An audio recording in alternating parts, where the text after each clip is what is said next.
20% of the world's oil passed through the Strait of Hormuz, only 39 kilometers wide. On April 6, 2026, Donald Trump ordered the naval blockade of this strait. Any tanker could be intercepted. Any ship could be captured. The result was immediate. The price of Brent oil jumped from $71 to more than $100 per barrel, 40% increase in just 2 weeks.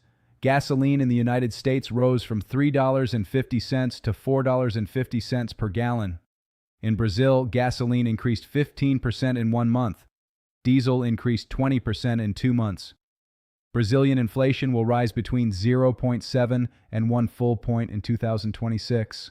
All of this in just 3 months of war. But here is what no one tells you.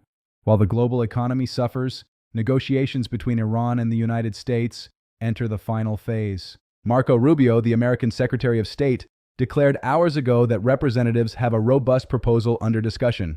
He said the agreement could be finalized today. Today, May 25, 2026. But the stakes are higher than anyone admits. Iran already has 440 kilograms of uranium enriched to 60%. Weeks separate Iran from enriching to 90%. 90% is the level of a nuclear bomb. 2 weeks to enrich, 2 months for a bomb ready, 3 months for a nuclear test. And if the agreement fails, the price of oil goes to $150 per barrel. Global inflation spikes 2 to 3 points, and the risk of World War III becomes real. 5,000 people have already died across 10 countries. 4 million people have been displaced, 140,000 houses destroyed in Iran alone, 20,000 injured, 6 American soldiers confirmed dead. These are real people, real families. Real lives transformed overnight. The blockade began on April 6th. The U.S. Navy immediately began the operation. 2 aircraft carriers were already in the region. The USS Abraham Lincoln arrived in January 2026. A second aircraft carrier followed in February. 12 cruisers patrolled the Arabian Sea. 8 destroyers monitored Hormuz. 30 or more warships formed a cordon around the strait. Iran responded with a threat. On April 16th, Iran declared, "We will close the Strait of Hormuz again if the blockade continues." Iran has more than 2,000 naval mines. They have underwater drones capable of sinking ships. They have more than 1,000 precision anti-ship missiles. They can close Hormuz in 24 hours if necessary. The warning was not empty. The capability was real. The economic impact was devastating. Insurance rates for ships increased 300% in 2 weeks. Maritime traffic was partially suspended. Tourism suffered massive losses. The Saudi economy felt the impact. United Arab Emirates refineries stopped temporarily. Kuwait could not export its oil. Iraq had 30% of its exports paralyzed. In Brazil, transportation costs rose between 5 and 10% in 3 months. Food prices increased between 3 and 5%. The cost of filling a tank increased by 15 to 20 reais. Millions of Brazilians would feel the pain of a war fought thousands of kilometers away. But the pain would be real. The world is watching. The markets are watching. And the decision rests in the hands of a few people in a hotel room in Islamabad. Marco Rubio said the proposal is robust. He said the agreement could be signed today. But he also said we are still in negotiations. The ambiguity is intentional. The tension is calculated. The risk is real. Because if the agreement fails, the consequences are existential. Iran has already threatened to enrich uranium to 90% if attacked. The United States has already threatened to destroy all energy installations if there is no agreement. Refineries, power plants, ports, everything. The threat is not empty. The capability is real. 5,000 dead, 4 million displaced, 140,000 homes destroyed, all in just 3 months. 3 months of war that began with American and Israeli attacks on February 27, 2026. 3 months of almost 6 weeks of intense bombardment. Now everything depends on an agreement that could be signed today, or not. The world is holding its breath. Today, May 25th, 2026, the day the world decided its fate. 3 months. That is all the time it took for the world to change forever. From February 27th, 2026 until today, May 25th, the Middle East has been consumed by fire. On February 27th, American and Israeli bombers struck Iranian nuclear facilities. The location was Fordo, Natanz, Isfahan, and Bushehr. The weapons were B-2 Spirit bombers dropping 30,000-pound bombs. F-35 Israeli fighters launched guided missiles. Tomahawk missiles from American submarines struck underground bunkers. The bombardment lasted 6 hours. 80 or more targets were hit. The message was clear. The nuclear program would be destroyed. Iran responded the same night. Missiles and drones launched from Iranian soil struck Tel Aviv. Iron Dome interceptors shot down most of the incoming projectiles, but some got through. 9 people died in Tel Aviv. 4 people were injured. Buildings were damaged. The airport was closed temporarily. But the Iranian attack did not stop there. American military bases across the Middle East became targets. Base Al Udeid in Qatar was hit. Base in the United Arab Emirates was struck. Base in Bahrain came under missile attack. Base in Kuwait received drone strikes. 6 American soldiers died in these attacks. 20,000 people were injured in Iran alone. The war had officially begun. President Trump declared war on March 2nd. He said, "This is our last and best chance to eliminate the threat of the Iranian regime." He said the great wave of attacks on Iran is still to come. He said the war will last 4 or 5 weeks or more. The American military response was immediate and massive. 10,000 or more American soldiers were sent to the Middle East in April. 2 aircraft carriers patrolled the Persian Gulf. The USS Abraham Lincoln arrived in January. A second aircraft carrier followed in February. 12 cruisers monitored the Arabian Sea. 8 destroyers guarded Hormuz. 30 or more warships formed a blockade around the strait. Fighter jets flew constant patrols. The message was clear. America would not back down, but Iran did not back down either. On March 23rd, Iran launched a massive missile wave against Tel Aviv. Sirens sounded across northern Israel. The Iron Dome intercepted 95% of the missiles, but some got through. 9 people died. 4 people were injured. Residential buildings were damaged. The airport was closed temporarily.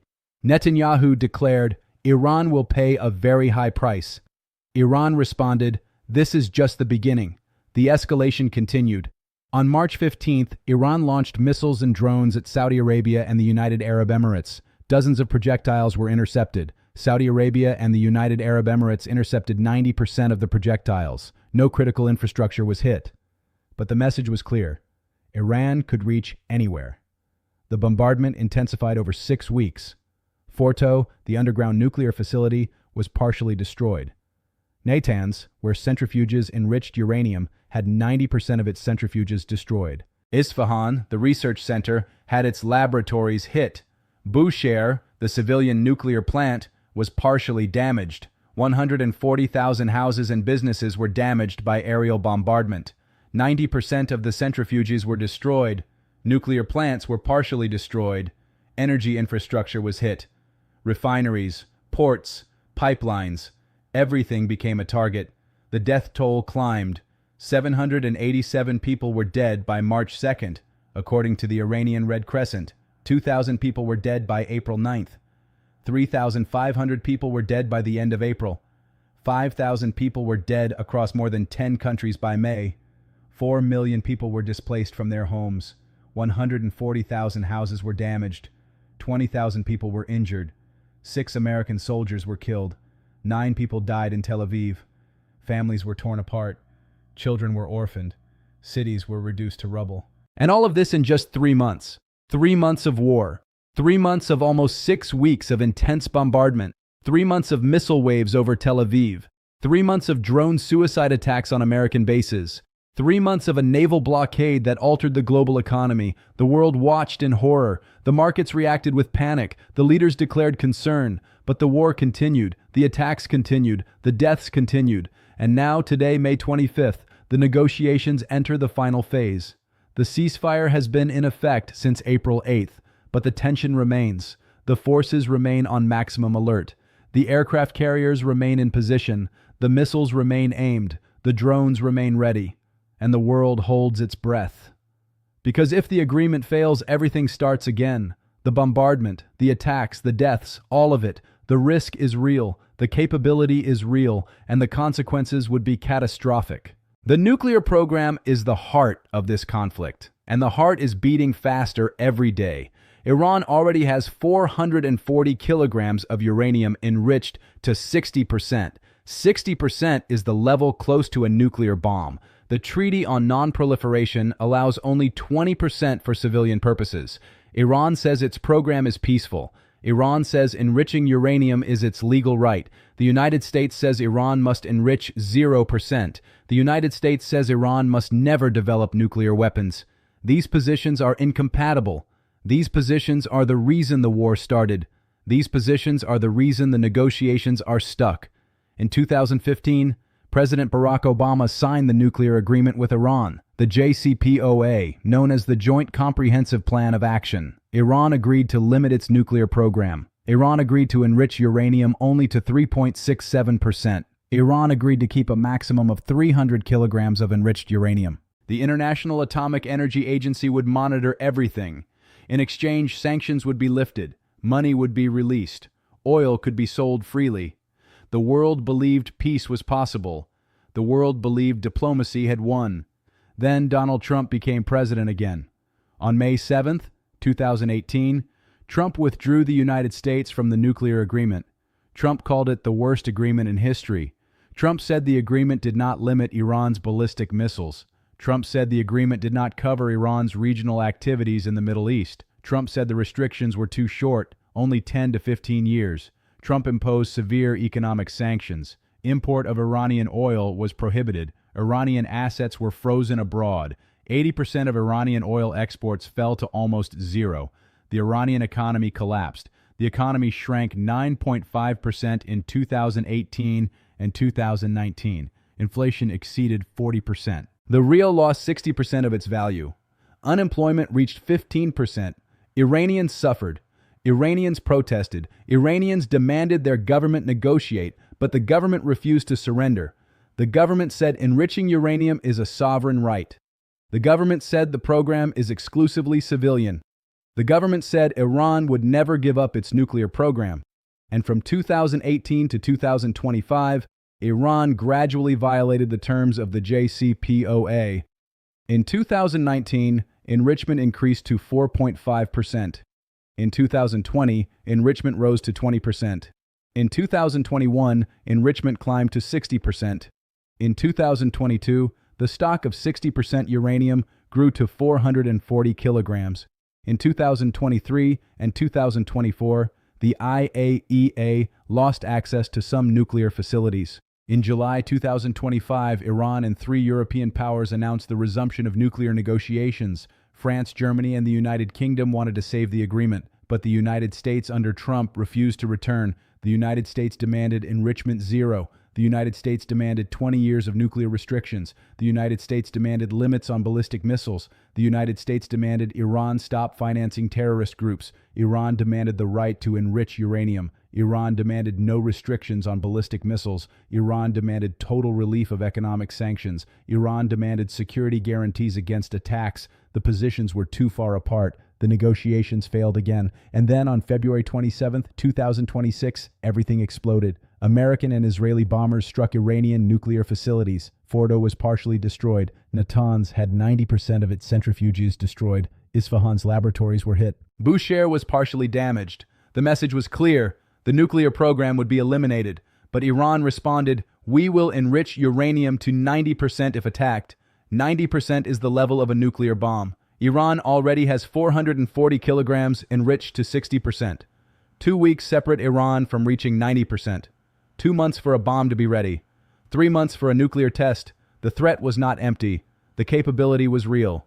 On May 12th, the Iranian government declared it would evaluate enrichment to 90% if attacked. The world watched in terror. The markets reacted with panic. The leaders declared emergency meetings. Because if Iran gets a nuclear bomb, the entire Middle East changes. Saudi Arabia will want a nuclear bomb. Turkey will want a nuclear bomb. Egypt will want a nuclear bomb. The arms race begins. The stability ends. The war becomes permanent. Donald Trump said this is our last and best chance to eliminate the threat of the Iranian regime. Trump said the great wave of attacks on Iran is still to come.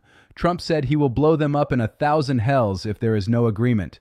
The Iranian authorities said, "We are prepared for total war. We are prepared for the worst scenario. The Guard Revolutionaria is ready. The missiles are ready. The drones are ready. The nuclear program is ready. The world is divided." Russia says condemn the American attack, call for dialogue. China says the blockade is illegal, a violation of international law. The European Union says negotiations are the only solution. France says it will not participate in the blockade. Germany says negotiations are the only path. India says we are worried about oil prices. Brazil says we call for dialogue and peace, but the war continues. The negotiations continue. The threat continues. And today, May 25th, the negotiations enter the final phase. Marco Rubio said representatives have a robust proposal under discussion. He said the agreement could be signed today, but he also said we are still in negotiations. The ambiguity is intentional, the tension is calculated, the risk is real, because if the agreement fails, Iran enriches to 90% in 2 weeks. A nuclear bomb is ready in 2 months. A nuclear test happens in 3 months, and the Middle East becomes a nuclear battlefield forever.